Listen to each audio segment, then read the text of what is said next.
तो सबसे पहले लॉ ऑफ इनर्शिया का हम 2 प्रैक्टिकल करेंगे, ठीक है। तो सबसे पहले हम समझ लेते हैं इनर्शिया होता क्या है। कोई भी जो बॉडी है वो अपने इनिशियल पोजीशन में रहना चाहती है, ठीक है ना। अगर आप बैठे हो तो बैठा ही रहना चाहोगे, यदि आप दौड़ते हो तो दौड़ते ही रहना चाहोगे, जब तक कि कोई उस पे एक्सटर्नल फोर्स अप्लाई ना किया जाए। इसके 2 फेमस बहुत ही एग्जांपल्स हैं जो कि प्रैक्टिकल में हर कोई करा देता है, जो कि बहुत ही आसान है, बिना खर्चे के हो जाता है, ठीक है ना। ये 2 जो एक्सपेरिमेंट है, एक हमारे पास ये अच्छा सा आया हुआ है जिसका नाम क्या है, कैरम बोर्ड। इसका भी हम एक्सपेरिमेंट कर लेंगे।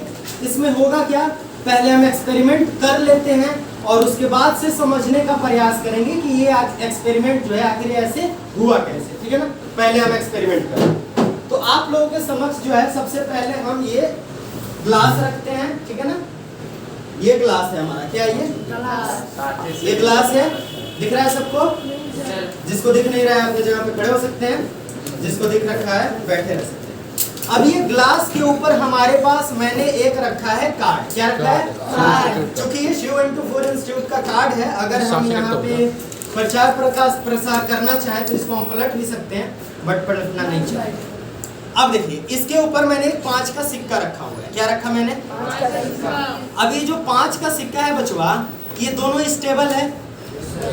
अगर हम फोर्स लगाएंगे सिक्के पे तो सिक्का जाएगा ना। और अगर हम फोर्स लगाएंगे इस पे बोले तो किस पे, कार्ड पे। तो आपके अनुसार कौन जाना चाहिए, कार्ड जाना चाहिए या रुपीस जाना चाहिए, कार्ड जाएगा। और क्यों कार्ड जाएगा, क्योंकि हम एक्सटर्नल फोर्स किस पे लगाएंगे, कार्ड पे लगाएंगे। तो जब एक्सटर्नल फोर्स हम कार्ड पे लगाएंगे तो कार्ड को ही जाना चाहिए था, सही बात है ना। तो कर ले हम पक्का दोबारा से,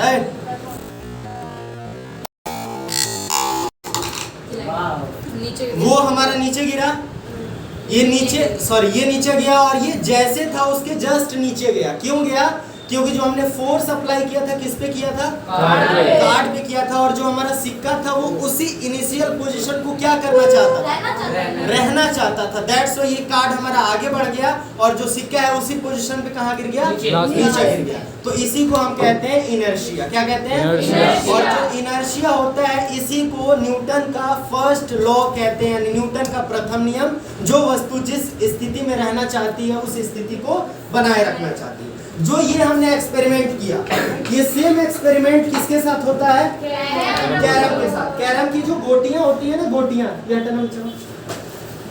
जो कैरम की गोटियां होती है, बिल्कुल ध्यान समझना, ठीक है ना, गिरेगा नहीं ना। देखो ध्यान समझना, कैरम तो आप सबने खेला ही है, मैंने भी काफी खेला है, खेलेंगे, परेशान नहीं हो। देखो इसके कुछ कंडीशन है बच्चों, क्या है इसके, हेलो, इसके कुछ कंडीशन है। कंडीशन ये है कि यदि हम गोटियों को सही से नहीं रखेंगे और जो हम हिट इसका करेंगे एकदम स्पेसिफिक हिट नहीं होगा ना, तो ये पूरा का पूरा गिर जाएगा।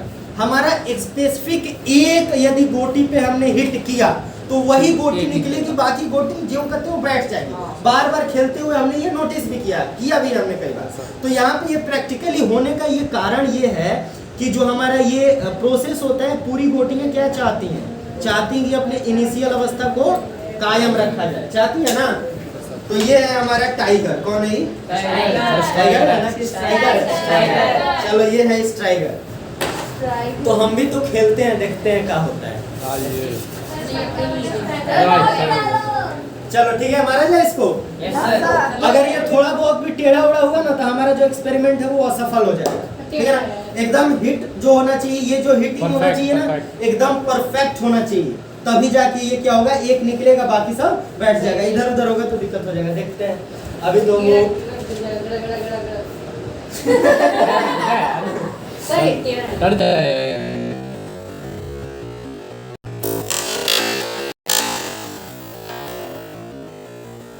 तो इस एक्सपेरिमेंट का मेन उद्देश्य है, जो बॉडी जिस पोजीशन में रहती है उसी पोजीशन को मेंटेन रखना चाहती है जब तक कि कोई उस पे एक्सटर्नल फोर्स अप्लाई ना किया। जब हम ये गोटी मारे तो एक्सटर्नल फोर्स नीचे वाले गोटी पे अप्लाई हो रहा था ना, उसके ऊपर वाले पे नहीं हो रहा था, तो दैट्स वाई नीचे वाली गोटी निकल जा रही थी और उसके ऊपर वाली जस के तस नीचे बैठ जा रही थी, क्योंकि एक्सटर्नल फोर्स केवल नीचे वाले पे अप्लाई हो रहा था, ऊपर वाले पे अप्लाई नहीं हो रहा था। बात समझ आई?